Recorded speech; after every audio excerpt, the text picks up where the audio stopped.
What is going on, everybody? Welcome to the Limitless podcast. Today we are joined with do you run Birds and Exotics of the World? Yeah, the owner. Okay, so he owns Birds and Exotics of the World. I actually first saw him on a YouTube video with Blake's Exotic Animal Ranch, which is when I looked him up on Instagram and I started kind of following him and his projects on there. Um, and I'm excited to be able to talk to him today and find out a little bit more about their operations. So you want to tell us a little bit about what you do? Well, my name is Louis. I'm the owner and founder of Birds and Exotics of the World. Our main thing is birds of prey. We're based more on education. We're not really breeder of birds of prey or anything like that. Yeah. We do a lot of outreach with a lot of our animals. Our main thing is birds, but we do a little bit of everything as well. Okay, so how old were you whenever you first started getting into animals and trying to do Oof. that? When I first started getting into animals, I was about 16, 15 years old. There was a local reptile store down the street from where I lived, and I started being the annoying penny the buck kid, walking in there every day, touching things, asking questions, and Yeah. uh, the owner, I looked up to him. His name is Craig Tillum from Gold Coast Reptiles, and Uh-huh. I'm 40 years old now. So he took me under his wing, became like a father figure to me, and throughout the years, I've done a little bit. Been very fortunate to do a little bit of everything with animals. Awesome. So, is what all animals do you guys actually have? That's a good question. Like I said before, the main thing is birds of prey. So we have a lot of owls, we have hawks, we have vultures, Yeah. um, some falcons, and then on the reptile side, we have some crocodilians, a lot of tortoises, turtles, Okay. different snakes. All So right. we're So, very diverse. is most of your goal just purely like conservation, or just education total, or do you Yeah, mainly? conservation. We support conservation a lot. Um, I do help out as much as I can. Some different organizations that we usually try to do the best. And at the end of the day, is education. With all the laws changing, the way social media has changed, of the Yeah. wow factor, people forget that um, there's things to learn about this. No matter how long you've been doing it for, there's still things to learn every single day. So that's our main thing. Is just education more than anything else. Okay. So, is there I saw on your website you guys are trying to reach more of like the school aged kids to get them, Hmm. the younger generations to learn about it. Is there a reason behind that? Do you think it's more The important reason, that the younger people learn about it? in my opinion, is because we get facts from just entertainment, not from actual learning. Um, Yeah. so the younger you start debunking a lot of myths. There's a lot of myths out of fear or assumptions, Yeah.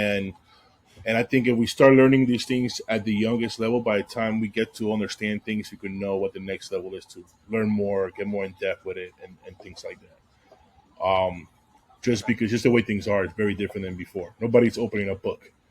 They'll watch a TikTok and think that's real. Yeah. You know what I mean? I understand that. So it's okay. Yeah. So do you guys have like a YouTube channel, or are you guys just on Instagram? No, no, I don't have no YouTube channel. You saw me at Blake's Exotic kind of Ranch. He's a good friend of Yeah.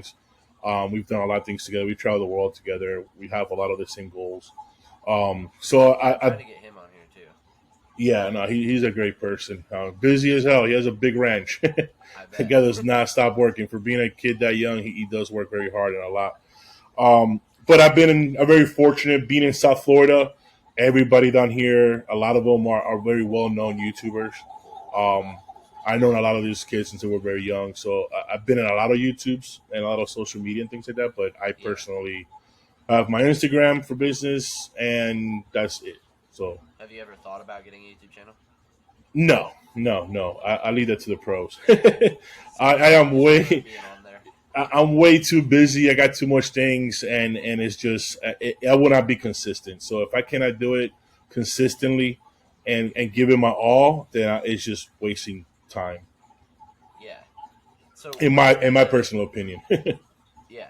And so you said you're busy. So what's kind of the like your day like at your uh Well, it pretty much every day varies, but for the most part, wake up in the morning, take a look at the yard where everything is at, make sure everybody's good, make sure everybody's healthy, make sure everybody's alive, make sure everything is up and up. Prepare the food. Uh-huh. Our birds is very simple because it's mostly rodents and chicks and things like that. So Yeah. we thaw those things out. But for the tortoises, for the big ones and the small ones and the turtles and stuff, we have to prep their food. Um, Once that's done, depending on which animal it is, some eat during the morning, some in the afternoon, some at night. So once we get that taken out of the way, then we do our cleaning. Change waters, make sure the enclosures are good, and then depending what animal is, what animal has to do things. I have coming up events. The training with the birds of prey never stops. So with having Really. right now in my home right now, I have about 10 birds. So different ones take different times. So if we're going to teach them how to new trick, if they're going to be flying, and so there's a lot of different things, and that's mostly most of the day. And then after that, just do personal errands around, take my daughter to school and whatnot, and then towards the evening, take care of the rest of the animals that we didn't do in the morning, and make sure everybody's good for the evening. So there's So, always what's something to kind of do. your process with that, with all your animals? Like, how do you decide what animals? So, are you guys kind of like you take them in, or do you raise them typically from when they're little? I'm not a rescue. I don't take in rescue animals. I do help out if I can, but Uh-huh. I don't have that. 90% of my animals that I have right now, I've raised from babies. Yeah. So, you have some from a few weeks old to a few years. So it all varies. And then on what feeds what, it's just all on the animals. You know, What um, kind of goes like? How do you decide to get an animal whenever you do decide? how do I decide to get an animal? That's a very good question because it just depends on first what I need to a certain point, and that's a trick question because there's some animals that you like because you appreciate them and you want them, you always wanted them. Yeah. Other animals are better, different species for what we do. So, for instance, I like venomous snakes, but I'm not gonna have a rattlesnake to go do a kid's school show, Yeah. right? Exactly. But I could use a ball python. At the same time, being in South Florida, a lot of the laws have changed in the past few years where it's very difficult to have or to even acquire big snakes like the berms and the I reeds. saw that. Yeah. So, even green iguanas. So you have to see on what we do and what is the best animal's temperament, size, and quality of life that you can provide to be able to do the presentations we do. Same thing goes with the Yeah. birds of prey. And with the birds, I have some that I do falconry with, that we go hunting, and Uh-huh. there's other ones that do display. There's other ones that do flight shows and things like that. So it just varies. One of the ways that I look at it, which is the way it sounds, is not what we used to see, but some of them are like a different tool, right? Uh-huh. So I have, let's say, you have two different eagle owls, and one of them tolerates being around very loud places and crowds, and there's other ones that don't. So that Yeah. the training goes to that animal's personality. So when I get a new animal, a lot of that stuff has to do with, if one, can I give it the best quality of life for the rest of their life? And two, how can I Uh-huh. fit it into my projects? If I can't do any of those two things, then you just don't get it. So, You know what I mean? what do you think your favorite animal you have currently is? Oof. That's a tough question because there's different levels To to it. I work mean, with. if I could say my favorite animal is my dog, that I have, that I own is probably going to be my dog. But the end of the day, probably Leonidas, my Eurasian eagle owl.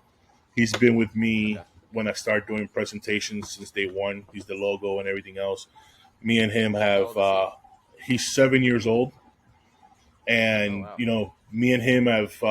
We've traveled the country. We've done a lot of amazing things throughout our short career of 7 years. So he's always fun to work with. He gets people's attention. He's very calm. He's still a bird of prey. He's Yeah. still very powerful, but me and him have a team basically of what we do when we do things. So that'll be my favorite bird. And I love radiated tortoises and crocodilians. So just a little Yeah. bit of a little bit of everything. But one specific animal is just all. They'll have their Yeah. goods and bads. So, are there any animals you've had before that you've had to get rid of just because of like wasn't working out or not enough room or anything like that? Or do you typically keep all of them if you end up getting them? Not yet, not yet. I haven't had to do that. There has been animals that have been placed in other facilities for different reasons. Didn't you Maybe they were place the huh? kookaburra? Didn't you place the kookaburra at Blake's? No, well, it's over there. The reason it's over there is because it was in my house, and Uh-huh. I started getting complaints from the neighbors because Oh, they really? are very, very loud. So the neighbors thought that I had monkeys that were loose in my backyard. So when the city came over and they were going to start complaining, I'm like, listen, I have federal, state permits. I've been doing this since the beginning, forever. And it's this little bird. It's not a monkey. So they were like, oh, okay, I'm sorry, but it sounds loud. So in order to avoid problems with neighbors and things like that, Yeah. Blake has a loud farm with everything there. So it was a perfect place to be able to put him. And, he's not far from me. I still do use him and do whatever we can. Okay. So, what has been your do you guys consistently have projects going on over there? Like with Blake, he always has something he's building or getting ready for. Are you guys kind of like that similarly? Not to his level, because he does have a lot of different species and different animals. Yeah. Right now, in my place, is more just upkeep and maintenance. Compared to big monster projects of big aviaries and ponds and stuff like that, I don't need that stuff, so it doesn't. I don't doesn't work around here. But usually, our biggest projects is just maintenance, cleaning, enrichment, and things like that. Okay. So, with all your animals, what has been the most expensive one you've ever purchased, like with your birds? Because I know those can get pretty pricey. It like I said, that all depends. I mean, there's some animals that are priceless just because of who they came from. People in the industry that I have a lot of respect for. So, it might was a gift or pennies on a dollar, but it's priceless to me. Yeah. I do have some Galapagos tortoise that they run into a few $1,000s. Other birds are a few $1,000s, but I've never spent like $30,000-$50,000 on an animal, not yet at least. Yeah. So some of my higher end stuff I've been very fortunate that have been gifts or placed in my order to care and whatnot. But it's a difficult question from the time I got something. Like, I mean, my first radiated tortoise I had was like $1,000, and right now it's probably 7,000 to 8,000. So it just varies from the time. What about like the care? Like which one's like the most cost heavy? Cost the most to care for and feed and stuff. Right now it's all the birds of prey. Birds of prey compared to most reptiles, they eat a lot. So, for instance, like Leonidas, my Eurasian eagle owl, he's the second largest bird that I have, and he eats a medium rat a day, every single day. So if you put today's prices, that's like doesn't seem like a lot because it's only like $5 a day. But compared to my crocodilians and my tortoises that eat maybe $1 a day, if that. And it all adds up eventually. It all adds up. Yeah. So our operation, I'm guessing a year, it costs anywhere between $20,000 to $30,000 to keep everything up and up a year. Okay. And that's in the low end. Yeah. Yeah. And that does not include vet bills and some of the equipment that we use for birds. That's just strictly just maintenance and food. Mm-hmm. So, with all of that, do you typically? You said you did training every single day with them. Is that how you kind of feed them? Do you reward them with it, or do you feed them separately without the training? It's two different things.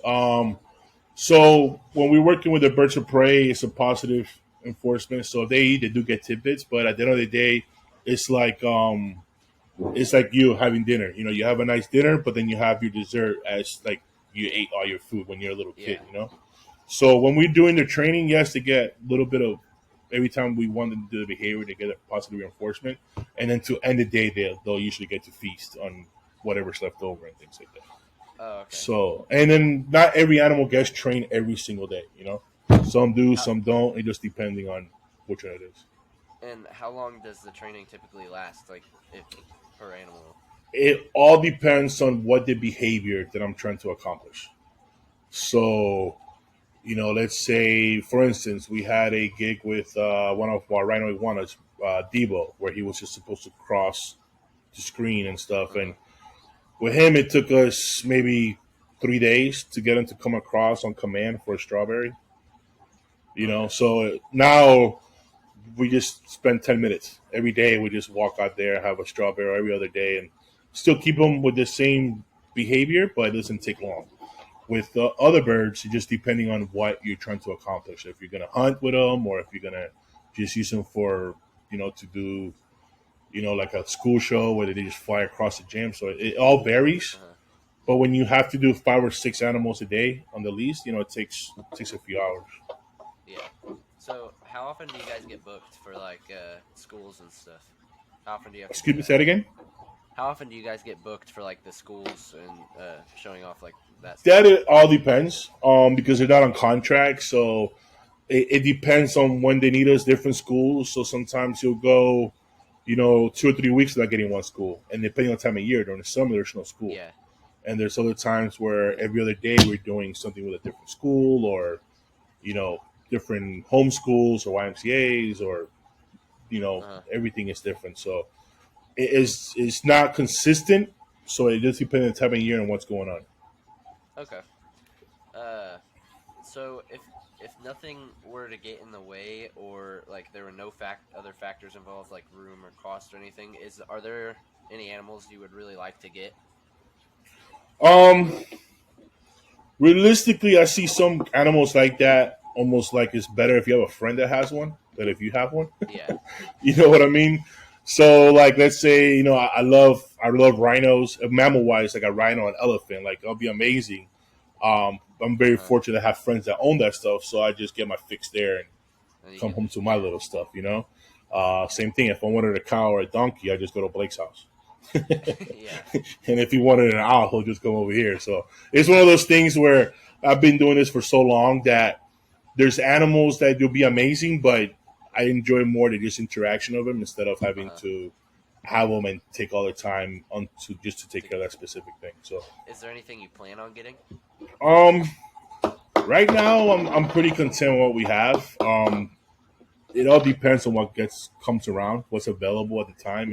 If Yeah. I get a phone call and they're like, hey, we got this available, then I'll see if, like I said before with the animals, if it fits into my program or what I could do, then yes. But if there's an ultimate goal, um, like I said, I'm very, very fortunate to be able to have the stuff that I always wanted as a kid. And I can't even say a kid, when I was older, because everything I'm doing right now it was never a dream. It was never a goal whatsoever. Really? Um, like I said, I just went to be a pain in the butt to be at a reptile store. And when I first started, I was just cleaning rat poop. That's all Really? it was. You go clean the rat bins and that's it. So I learned later on when I was older about education and presentations and traveling with the animals and doing things like that. So I just took that as it came. It was never like, this is my dream Uh-huh. to do. That's why, to me, to this day, it's still like I could walk in my backyard and it's like I can't believe I have what I have and get to Yeah, do and that's meet it. crazy. Yeah, because it was never a dream, but as I got older, it became like, dream come true type deal without Uh-huh. making it a goal. So it keeps it fun and entertaining for me personally. Yeah. So, uh, how soon or how long ago did you guys open up to the public? Because I know, weren't you not open up to the public? Yeah, I'm not open to the public because everything is at my home. So a lot of the stuff we do, the encounters and things like that, is always remote to like where the So, customer wants us to be. okay. Um, and that's the way we've kept it. If I had, a big property, a lot of acreage where I could have my Like section personal it off. stuff and section it off, then it'll be. If that ever happens, um, it'll be something like that. But it's still not. It's not a goal. It's not. I don't want to own a sanctuary. I don't want to have a facility where people coming in Do because you? I'm not a zoo and it's my home, Yeah. so it's like a little different. So do you ever have anybody come, like YouTubers that you know? Do they ever come just to like do a video at your Um, property? Not really. There I've had friends that come in and if they're doing a episode or something on one specific animal or species, then Uh huh. we do that. But to come and do a whole entire YouTube on what I have and what's going on, um, like I said, I haven't done it and probably never will because I like to see it. I don't, you know what I'm saying? My stuff is just a little different. Yeah. So, you never know, never say never. But as of right now, it's just, I've had, like I said, friends come by and they want to see Uh-huh. this animal that is rare or whatnot. And not everybody has it. We'll do a little, short clip on it and stuff like that. And that's about it. Yeah. Okay. Uh, so are there any like projects or goals you want to get done like this year within the new year? This year, what I would do is just stay busier. Just keep on doing what I'm doing and just get, expand. We do travel a lot across the country for a lot of different events. And I'm content. Um, Yeah. the goal right now is to keep everybody happy and healthy, and be able to keep on doing what I'm doing, to be able to Uh-huh. support what I'm doing. So one goes with the other. So Okay. COVID, when now that crazy stuff happened, it was rough for a few years because everything was closed and Yeah. nobody was doing it. So we're still playing catch up financially and stuff from there. But besides that, everything is, we're happy. That's good. So, Yeah. do you guys travel all over, like the U.S. for like if someone books you, or do you typically just stay in Florida? Or We travel anywhere where we get booked. So we've done shows from Minnesota all the way to Florida. So really? all over the place, yeah. So we're very fortunate. But yeah, wherever they need us and it's possible that it could be made. The only two things that stop us is one is different state laws on different animals Yeah. There's and they're and crazy. budgets. Yeah, there's some states where you can't even walk in with anything, Yeah. and there's some states where they don't care. So, once all those bugs get figured out on where we're going to go, what we're going to do, and what animals you could bring, then it's just a budget on whoever wants is there. Uh huh. So, what are the state laws kind of like? Because aren't they getting more and more strict in Florida with all the animals? Because I saw something with Blake was talking about that they were like just getting rid of making it illegal to own a lot of certain reptiles and stuff. Yeah, it's illegal, just more permits.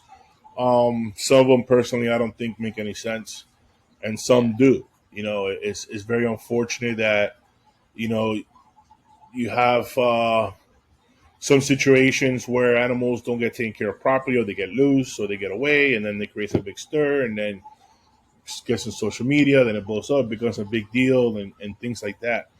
So to be part of the business like anywhere else, you have to roll with the punches. This is what you want to do. You Yeah. got to adjust, and if you can't adjust, then it's just not going to be for you. But Uh, that happens like in every industry. yeah. In Missouri, where I'm at, it's pretty lenient with most stuff, but you also don't see as much exotic. Like I feel like in Florida, there's a lot more exotic stuff that people have. In Missouri, you can technically, but people don't.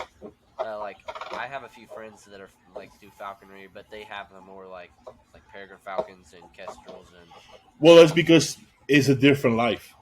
yeah, Most falconers, and I'm not speaking for falconers at all, but for my personal friends that have falconry, they uh-huh. have a regular 9 to 5. They have their families. They have their regular job, but their Yeah, hobby is falconry. So you're not going to have all this crazy things. You're going to have yeah, your one or two hunting birds, maybe your pet bird, and that's it. So it's hard to compare. In Florida, the thing is that where you're from, you could drive 300 miles each way, and you're somewhere completely different. So yeah. everything is way spread out. In Florida, you go from South Miami to Palm Beach, and it's not even 100 miles. So everything Oh, is very condensed. So when you see the Florida man and all Florida, you get away with all that stuff, it's not necessarily true. It's just one little area where everybody in Florida, or most of the people in South Florida are. yeah, Florida also has one of the strictest laws with a lot of animals, and people think we could have everything, yeah. but Missouri's it's pretty lenient with their laws. There's not many exactly. things But that yeah, but that's that we know of, and a lot of people, if you don't see it on social media, for most people, it doesn't exist. yeah, And when you're in the middle of nowhere, you don't have Instagram to post every single day. yeah, yeah. So So there's a lot of in a lot of places in the country where there's ridiculously amazing state of the art facility and nobody knows about it because it's some guy's personal hobby and that's what he wants to do and that's what he Yeah, I've wants. seen some videos. I think even Blake did a video. It was a big reptile sanctuary thing, and the guy didn't have YouTube or any social medias, but it was just a ginormous facility, had all kinds of animals, and Hmm. I would have never even like known about it if it wasn't on the video, Yeah, and it was awesome. and it's cool to see because when you visit, you have to get on the road first of all to see these places, Uh, um, and then you learn from all of these things. You know, yeah, like why do you have this enclosure the way you do? Mainly because of the laws or the way you do things yeah, compared to Florida. So that's why Blake goes to a lot of these places, including myself. It's just to better ourselves. We learn uh-huh. how you keep it, and we try to bring that same knowledge. If it worked for you, what can it work for me? And then you start Yeah, going from there. So there's a lot of homework. It's not Googling of just watching the first page, like this is how you do it, and it takes a lot more to it. uh-huh. And it's stuff you cannot put it on in social media because it just doesn't make sense. Yeah, You have to learn yourself to figure out how to do those things. yeah. I've Um, wanted to go and try to do some of that. yeah, man. All you do is just get in a car and start driving. And every city has something. You just need to find it. Just You know, yeah, just and every state, everywhere in the country, there's something that is not on social media, but is everybody knows about it. uh, yeah. Yeah.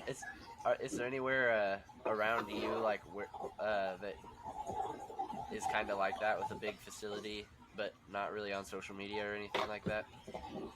Um. Yeah, but to a point.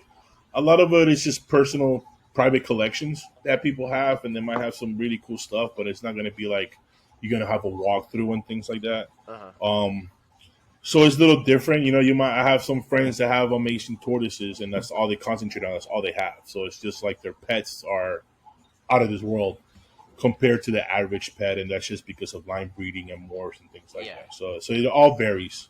So Um, how do people like afford all that if they're not involved with like an actual like like social media or having a business with it? Like a, I a don't know. lot of people do very well at their 9 to 5s, Yeah. and it's strictly hobby. Yeah. So It's if you have a hobby of exotic cars, uh, you spend 300,000 on a Lamborghini. Other people instead of spending on a Lamborghini, they have a bunch of 20 animals. Aldaras running around their backyard. Yeah. So that's usually how it goes. A lot of things is also time.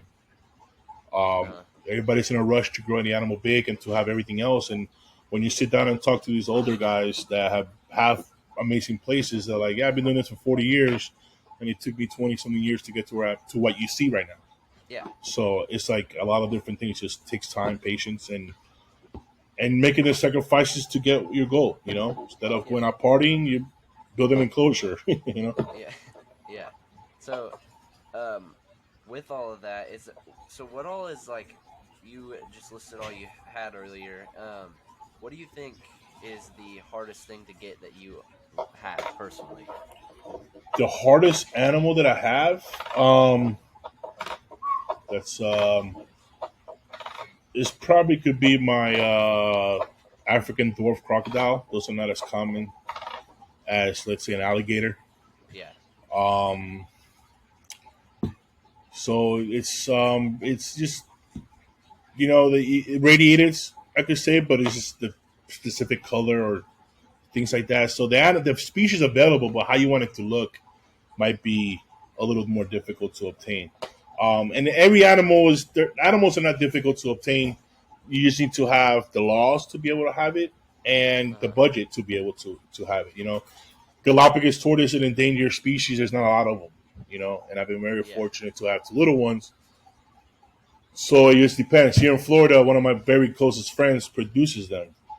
Where Yeah, and you're I bet from, that's a good perk is like since you are experienced with all those animals and you have the connections to get all that stuff. Like where I'm from, there's nowhere for Galapagos. nobody is breeding Galapagos, and you can't Yeah. you can't transport it across state lines. So for me, that's something that for you is like super rare because you can obtain it. But for me Yeah. over here, so it's a little different.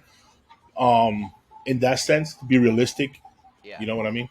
But that's probably like little things like that.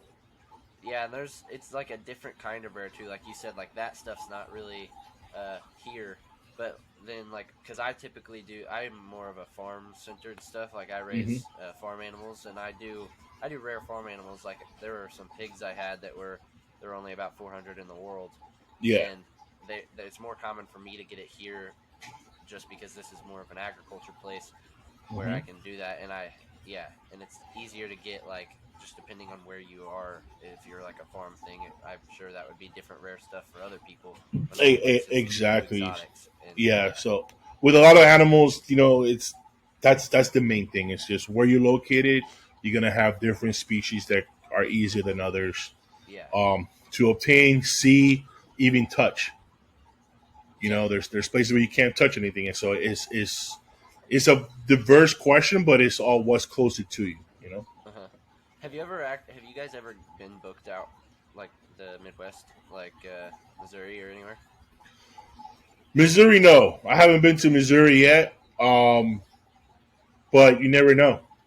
Yeah. But there's a lot of places we still haven't been booked at. Um, but hopefully one day we'll be able to do it. How much does it typically cost for you guys to get booked? Man, Like, that depends on There's so many variables, but it could be a few $1,000s. Obviously, just to travel from here anywhere is going to be yeah, expensive, and then it goes into how many days, how many shows, what type of animals. So to give an exact price, everything is like I said, it's going to be so diverse.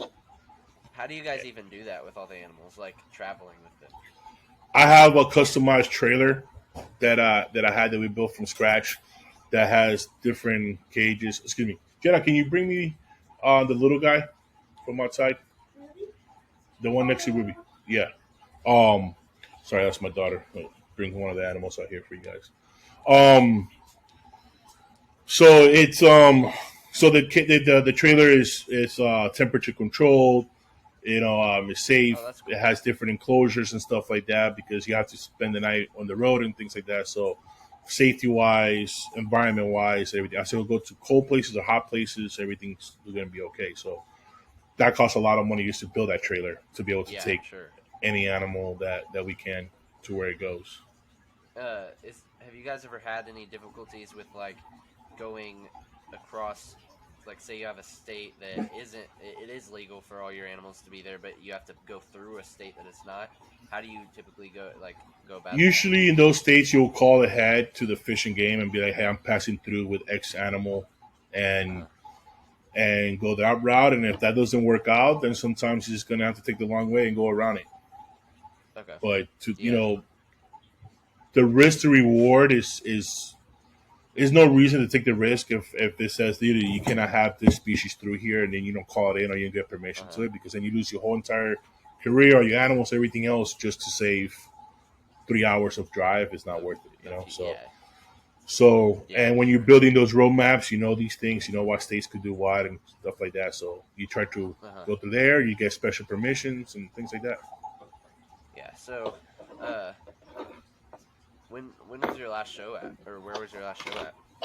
My last show that I did was my last big show was at in Hollywood, Florida. That I did a big show for the Seminole Indians. But here, my daughter brought this little guy here.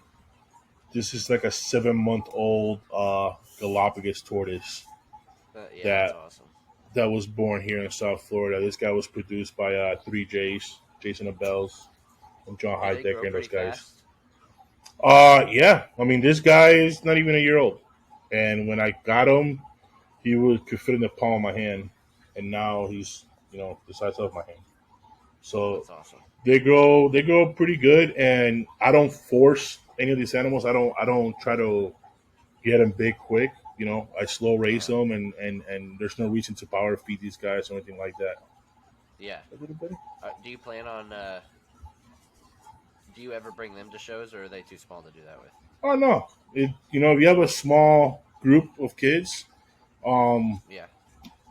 this is perfect for him. We bring this Galops and we show him the Aldabras. You can see the difference to hold them like this instead of bringing 200 or 300 pound animals that Yeah. it'll take a lot more. So yeah, we bring animals from, and depending on the situation, Giada, depending on the situation, um, every size will fit to different things. If we're doing like a big fundraiser that we're going to be there for 2 or 3 days, and we could build a nice huge pen that's safe Uh, for these guys, then yeah, we're gonna bring the bigger ones. But if not, this little guy's work. yeah, and those just tortoises in general have always fascinated me. They're cool, and I Oh, they're I always amazing. really liked turtles, and I used to have a lot. I used to breed reptiles, but then I kind of got out of that and started with my farm. Yeah, Uh, and I've always really liked tortoises. And I yeah. actually I tried to love find tortoises. go-ops at one point, and I found one person that I was able to get them from, but they were selling them for way more expensive than I was willing. They were selling them for like 10 grand a piece, and Wow. I Yeah, those are wasn't. big. Yeah, those are either a long time ago or a lot bigger than these little guys. But Yeah, Giada. But that was yeah, probably 4 years ago. they get expensive very quickly, and they live forever. You know. Yeah, But this animal here in 4 or 5 years, he'll be the size of a car. yeah, And but and tortoises are pretty amazing. Yeah, let me put this guy away. Give me some napkins, please. and Pete on the floor. uh, they like Missouri is pretty lenient with their laws. Like most animals are allowed here, and if they aren't, you can find a way around it, like getting permits and stuff like Hmm. that. Most of the animals you don't even need permits for. Like I owned a wallaby, and you don't need permits for that. You don't need permits for like ostriches or anything, and Yeah, and even like crossing state lines, as long as you're getting permission, like you said, calling the game department and stuff. Yeah, yeah. Missouri is pretty simple. It's just a matter of finding someone and being able to travel to them or have them travel to get them. Exactly. There's every animal. There's a lot of things that people don't realize that goes into it with the paperwork and Yeah. finding their finances, and that is just a lot more than just like I found it online. I'm going to buy it, send it to you like a regular Uh, snake or something like that. So yeah. I know how that goes, and it could be take a few months. It could take a few days. It's all. It's a Exactly. Yeah. lot. Yeah. And it's just a slow process. You gotta just go with it. Yep. It's if you want, like I said, even with the laws changing, if you're not willing to adjust to the different times, you're going to go through a very very hard Uh, time. how? Speaking of that, how has the new laws that we were talking about earlier? How has that affect or has it affected you in your operation? Not it hasn't really affected me that much to the point where I mean, right now with the big snakes, obviously we can't have them. Uh, So those I had to place in a sanctuary because I can't do nothing with them. I can't have them or nothing like that. But everything else, like I said, you see the laws coming, and then if you have that animal and stuff like that, you really start doing what kind of legwork you have to do to be able to keep it for your education part or keep it as a pet or whatever it might be. yeah. So once those things crosses, you'll adjust to it. I have been very fortunate to have a lot of different permits. Uh, Um, how hard are so those to obtain? it all depends on the animal. Some, let's say for alligators, you need to have at least 1,000 hours experience working with an animal. Then you need to Oh, have really? a enclosure that is inspected by your fishing game. So different animals Seeing require alligators here, you different don't things. need any permits. Yeah, here you can buy them. It's a hard permit to have, but they're also in your backyard too, wild. Yeah, yeah. But if you touch one of those in the wild, it's a federal offense.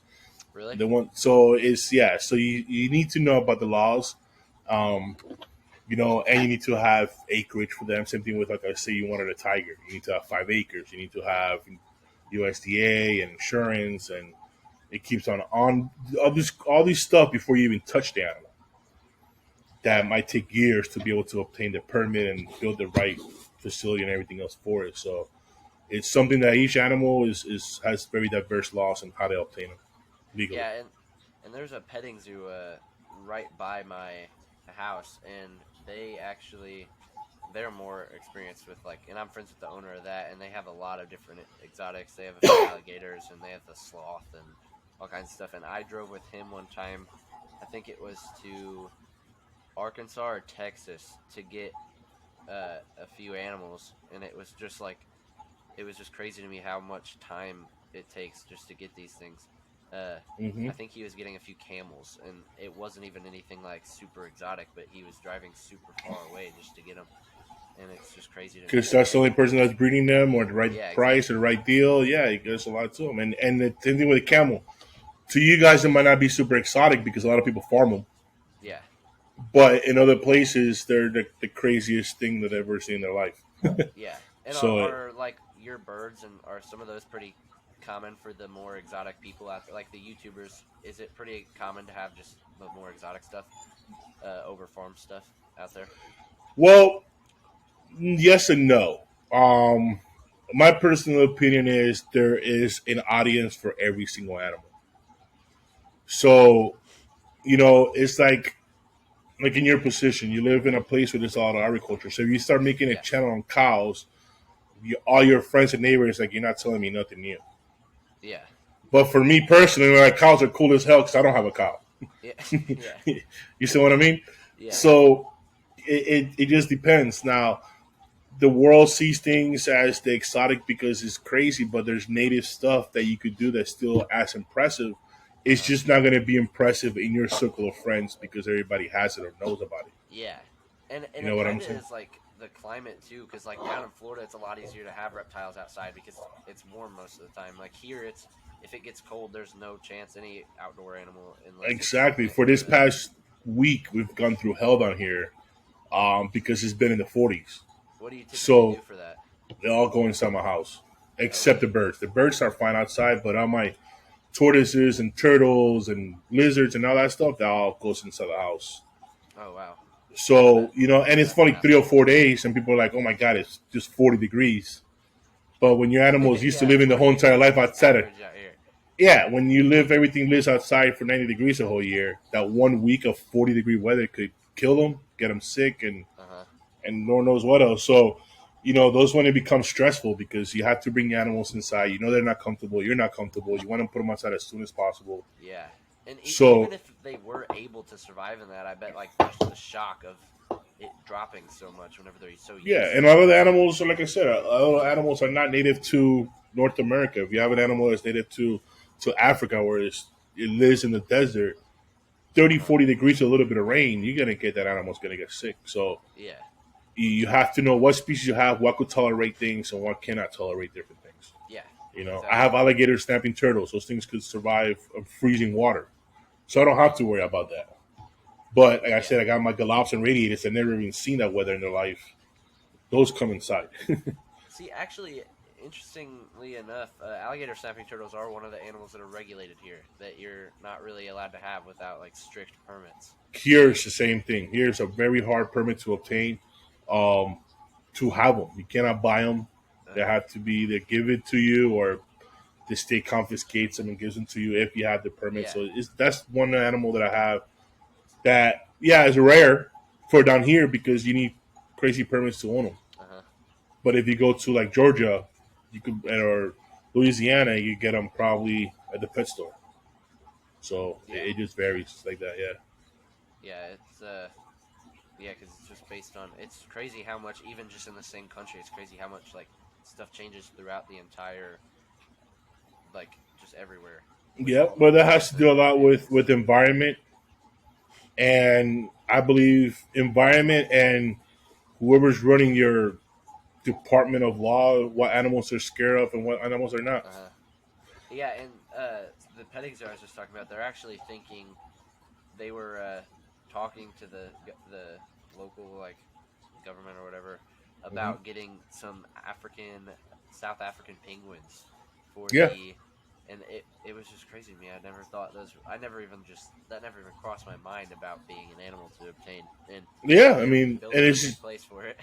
it's just money. But the thing is, just because it's penguin doesn't mean it's in frozen water. You know what I mean? Yeah, Those are yeah, different exactly. types of penguins. I have a few friends that have penguins, and they're a lot of work. Yeah, I bet.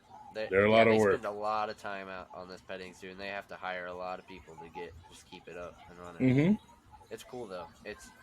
I'm there a lot, and a lot of my animals I've actually bought from them, but uh, Nice. they're pretty cool. Have you guys ever?